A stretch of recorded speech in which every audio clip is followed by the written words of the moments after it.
வணக்கம். சிவாய நம. ஐயா, இப்போ வாழ்கிறவங்க எல்லோரும் கஷ்டத்துலேயும் வாழ்கிறாங்க, சந்தோஷத்துலையும் வாழ்கிறாங்க, ரெண்டும் சேர்ந்து வாழ்கிறாங்க. இந்த மூணும் இருக்குது மனிதவங்களுக்கு. அதில் முக்கியமானது என்னென்னா எப்படி வாழணும். இவங்க மூணு இதில் இந்த மூணுக்கும் என்ன அர்த்தம்? முதல்ல பொண்ணும் பொருளும் நிலையற்றது. எப்படி மண் மனை வாகனங்கள்னு சொல்கிறாங்களா இல்லையா? ஆமாங்க. இது நம்ம கொண்டு போக முடியுமா? கொண்டு போக முடியாது. நம்ம கொண்டு போகிறது என்னது? தானமும் தர்மம். அது அங்கே இருந்துருங்கய்யா. தானம்ங்கிறது என்னன்னா நம்ம ஒன்றை எதிர்பார்த்து கொடுக்குறது. எப்படி உணவோ ஏதோ ஒன்று அதை ஒன்று எதிர்பார்த்து கொடுக்குறது. இப்போ இந்த அன்னதானம் கொடுக்கும்போது ஃபோட்டோ எடுத்து நம்ம ஊர் புறம் போடுறோம்னா அது தானம். தர்மங்கிறது கண்ணுக்கு தெரியாமல் கொடுக்குறது தர்மம். தான தர்மத்துக்கு அந்த ஒரு வித்தியாசம் இருக்குது. அதே போல் பிறப்பின் கர்மாவை உணர்ந்து ஒருத்தர் ஒரு இல்லாதவன் ஒரு ரூபா நம்மகிட்ட கொடுத்தா கூட நம்ம கோடீஸ்வரன் இருந்தாலும் கை நீட்டி வாங்கணும். ஏன்னு கேட்டால் அவன் மதித்து கொடுக்குறேன் நமக்கு. எப்படி அது கர்மம் இல்லையா? இல்லை அப்படி நினைக்கக்கூடாது. அவனுடைய கர்மாவை போக்கணும். நம்மளால் முடிஞ்சதை போக்குவோம். இதை வாங்கி நம்ம ஒன்றும் பெருசாக ஆளாக போகிறதில்ல. அதை கொடுக்கறதுனால நம்ம கோடீஸ்வரன் நினைச்சிட்டு இருக்காங்க. ஆனா அவன் கொடுக்கறது நம்ம மனம்.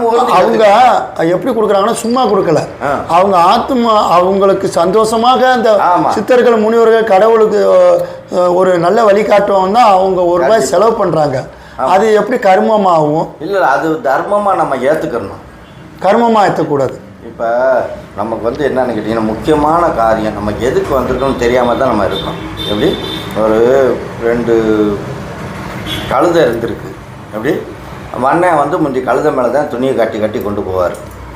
அப்போ ஒரு நாள் உப்பு கட்டி கொண்டு போயிட்டே இருந்தார் ஒரு ஊர்லேருந்து இன்னொரு ஊருக்கு.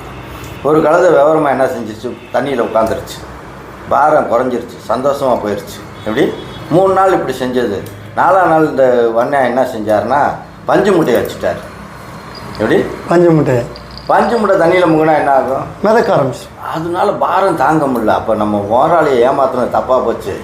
3 நாள் ஏமாற்றிட்டோம், தண்ணியில் கரைச்சது தப்பாக போச்சு. இப்போ அதுக்கு எனக்கு தண்டனை கிடச்சிருச்சுன்னு அதை நினச்சிட்டு அதனால் கழுது நினைக்கிறதே தவிர அது வண்ணன் அதை நினைக்கல.